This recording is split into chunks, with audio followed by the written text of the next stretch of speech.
গোটা মুরগি বসাক বিরিয়ানি গোটা মুরগি খাওয়াবে। গোটা মুরগি মধ্যম গ্রামে এখনো পর্যন্ত কেউ করতে পারিনি।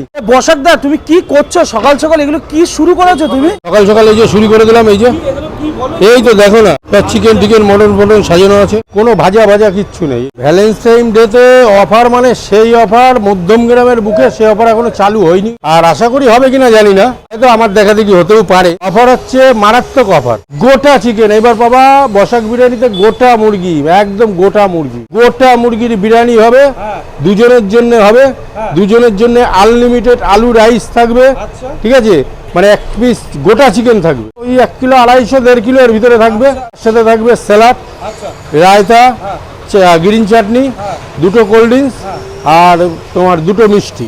ভ্যালেন্টাইন ডে থেকেই ওই কম্বো চালু হয়ে যাচ্ছে। এবারে তুমি চিন্তা করতে করতে বাড়ি অবধি যাও, যে ধরো 1 কিলো 250 থেকে 1.5 কিলো যদি সলিড চিকেনটার ওজন থাকে, তাহলে চিকেনটার দাম কত, রাইসের দাম কত, আর ওই মিষ্টি দিয়ে কোল্ড ড্রিঙ্কস দিয়ে কত, সেটাই তুমি চিন্তা করতে করতে বাড়ি পর্যন্ত চলে যাও, কোনো জায়গায় পাবা নাকি সেটা চিন্তা করো। মোটামুটি বসাক দা সকালবেলা থেকে বিরিয়ানির তোড়জোড় শুরু করে দিয়েছে, এই যে দেখতে পাচ্ছ।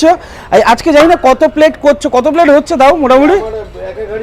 হ্যাঁ, আচ্ছা, এক এক হাঁড়িতে 50-60 প্লেট করে হয় তোমাদের। এই বসাক দাই কিন্তু একা হাতে কিন্তু এই বিরিয়ানি বানানো থেকে শুরু করে, বিরিয়ানি কাটা থেকে শুরু করে, খাবার সার্ভ করা থেকে শুরু করে, ক্যাশ নেওয়া থেকে শুরু করে, দোকান খোলা থেকে শুরু করে সব কিছু A to Z। আর সাথে একটু বাদে মানে বসাকদার ওয়াইফ কিন্তু একটু বাদে আসে, সেও কিন্তু হাতে হাত লাগিয়ে কিন্তু টোটাল এই দোকানটা চালাচ্ছে। একটা জিনিস তো বোঝাই যায় আজকালকার দিনে কি হয়, একটা বিরিয়ানির দোকান খুললে তার বিরিয়ানি কারিগর আলাদা থাকে, এছাড়া হেল্পার আলাদা থাকে, এছাড়া প্রচুর স্টাফ থাকে, প্রচুর স্টাফ নিয়ে একটা দোকান করা হয়। কিন্তু বসাকদা এখানে নিজের হাতে একা হাতে পুরো বিরিয়ানিটা করে এবং দোকান খোলা থেকে শুরু করে A to Z